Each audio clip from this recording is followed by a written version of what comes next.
네, 2023년 8월 둘째 주 뉴스 리딩 시작하겠습니다. 제6호 태풍 카툰의 예상 경로가 점차 서쪽으로 이동하면서 목요일인 10일 오전 경남 남해안에 상륙할 전망입니다. 이때 최대 풍속 초속 40m 내외의 강한 세력을 유지할 것으로 예보돼 우려가 되는 상황입니다. 태풍의 영향으로 모레부터는 전국에 비가 내리겠습니다. 전세계 가톨릭 청년들의 최대 축제인 세계 청년 대회가 오는 2027년에 서울에서 열립니다. 프란치스코 교황은 현지 시간 6일 포르투갈 리스본에서 열린 2023년 세계 청년 대회 폐막 미사에서 2027년 세계 청년 대회는 서울에서 개최한다고 발표했습니다. 1984년 요한 바오르 2세 교황이 창설한 세계 청년 대회는 2-3년 간격으로 대륙을 순회하며 열리며 전 세계에서 100만 명이 넘는 청년들이 참여합니다. 택배 종사자의 휴식 보장을 위해 2020년부터 도입한 택배 없는 날이 올해도 8월 14일로 지정돼 운영됩니다. 업계에 따르면 CJ 대한통운과 한진, 롯데글로벌 로지스 등 주요 택배사들은 오는 14일을 택배 없는 날로 정하고 일요일인 13일부터 광복절인 15일까지 배송 업무를 하지 않습니다. 다만 GS25와 CU 편의점의 자체 배송망을 이용하는 반값 택배는 휴무 없이 수거와 배송이 이루어집니다. 중국이 안중근 의사 전시실과 윤동주 시인생가 운영 중단에 대한 한국 내 비판 여론이 높아지자 관영 매체를 통해 내부 수리를 위한 임시 휴관이라고 설명했습니다. 중국 공산당 기관지 인민일보 계열 글로벌 타임스는 두 곳의 사적지 관계자들로부터 수리를 위해 임시로 문을 닫았다는 사실을 확인했다고 보도했습니다. 또 라오닝성 다롄의 류순감옥 박물관 내 안의사 전시실의 경우에도 누수 문제로 다른 전시실과 함께 문을 닫은 것이라고 신문은 설명했습니다. 운동 시 근육 형성을 위해 주로 찾은 단백질 보충제의 단백질 함량이 제품별로 차이가 큰 것으로 조사됐습니다. 한국소비자원이 단백질 보충 일반식품 16개의 단백질 함량을 조사한 결과 분말형 제품의 하루 권장 단백질 섭취량은 12g에서 63g, 음료형 제품 1개의 단백질 함량은 4g에서 21g으로 제품별로 최대 5.3배 차이가 났습니다. 단백질 보충제 비교 정보는 소비자24 사이트의 비교 공감란에 게시될 예정입니다. 배변 횟수가 적은 사람일수록 치매 위험이 높다는 연구 결과가 나왔다고 마이니치 신문이 보도했습니다. 보도에 따르면 일본의 국립암연구센터 연구팀이 4만여 명을 추적 조사한 결과에서 배변 횟수가 주 3회 미만인 남성은 매일 변을 보는 남성보다 치매 위험이 약 1.8배 높은 것으로 나타났다고 설명했습니다. 또 여성은 같은 경우 약 1.3배 치매 위험이 높은 경향을 보였다고 설명했습니다. 오는 10월 1일부터 반려동물이 진료를 많이 받는 치료 항목 100여 개에 대한 진료비 부과 가치세가 면제됩니다. 농림축산식품부는 반려동물 양육 가정의 부담을 완화하기 위해 관련 고시 개정을 추진한다고 밝혔습니다. 정부는 예방접종, 중성화 수술 등 일부 항목을 제외하고 동물병원 진료비에 10%의 부가세를 부과하고 있는데 오는 10월부터는 부가세 면제 대상을 100여 개 진료 항목으로 확대하기로 했습니다.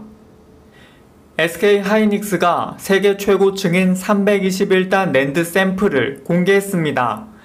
SK하이닉스는 미국 캘리포니아주 산타클레라에서 개막한 플래시 메모리 서밋 2023에서 321단 1테라비트 트리플 레벨 셀 4D 낸드 플래시 개발 경과를 발표하고 개발 단계의 샘플을 전시했습니다.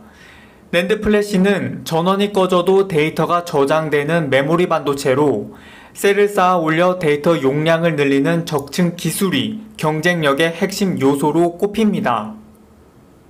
중앙재난안전대책본부는 제6호 태풍 카눈이 북상함에 따라 각급 행정기관 등에 출퇴근 시간 조정을 요청했습니다.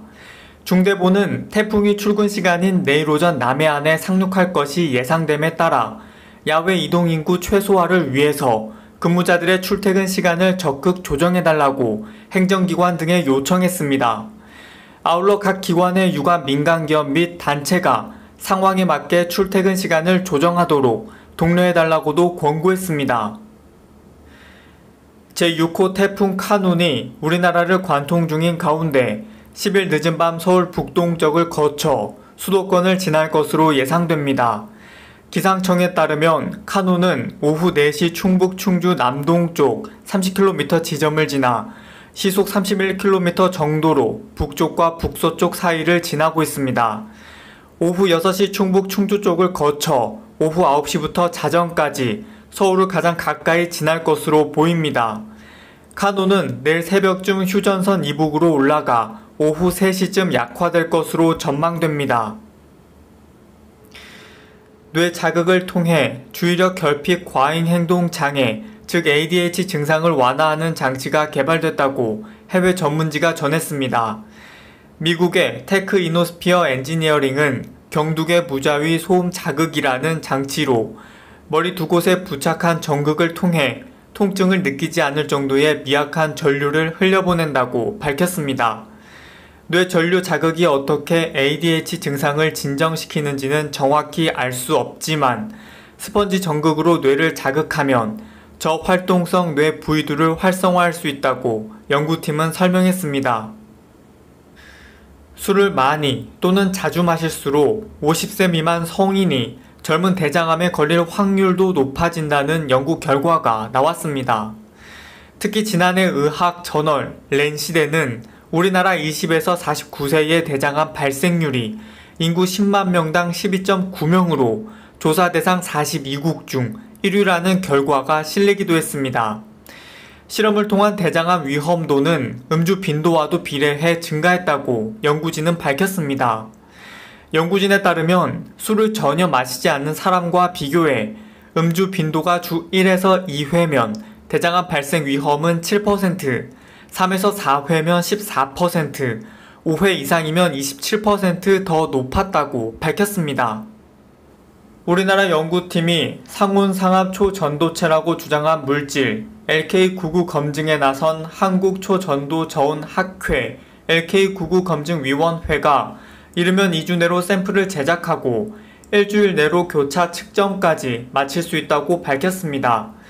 검증위는 초전도성 검증을 위해 전기저항 특성과 자기 특성, 상전이 특성, 외부 자기장 반응성, 성분 및 구조 분석 등을 진행할 예정이라고 밝혔습니다. 구글 모 회사 알파벳의 웨이모와 제네럴 모터스, GM의 크루즈가 미국 샌프란시스코에서 운전자 없이 운행하는 무인 택시의 유료 서비스가 가능해졌습니다. 미국 캘리포니아주 공공요금위원회는 현지 시간 10일 샌프란시스코에서 웨이모와 크루즈의 무인 차량을 이용한 상업용 승객 서비스를 제공할 수 있도록 운영 권한을 부여하는 결의안을 승인했다고 밝혔습니다. 비가 그치자마자 영동과 남북 곳곳은 다시 폭염주의보가 내려졌습니다. 오늘 대구는 32.5도까지 올랐는데요. 주말에는 전국이 무덥겠습니다. 내일은 서울이 29도, 모레는 32도까지 치솟겠고 내일 오후까지 중서부에서는 비가 조금 내리겠습니다. 아침 기온은 서울이 23도, 부산 25도를 보이겠고 한낮 기온 서울이 29도, 광주 31도, 부산 31도까지 오르겠습니다. 다음 주는 대체로 맑은 날씨가 계속 이어질 전망입니다. 날씨였습니다. 네, 2023년 8월 둘째 주 뉴스 리딩 마치겠습니다. 이번 주도 고생 많으셨습니다. 그럼 저는 다음 주에 뵙겠습니다.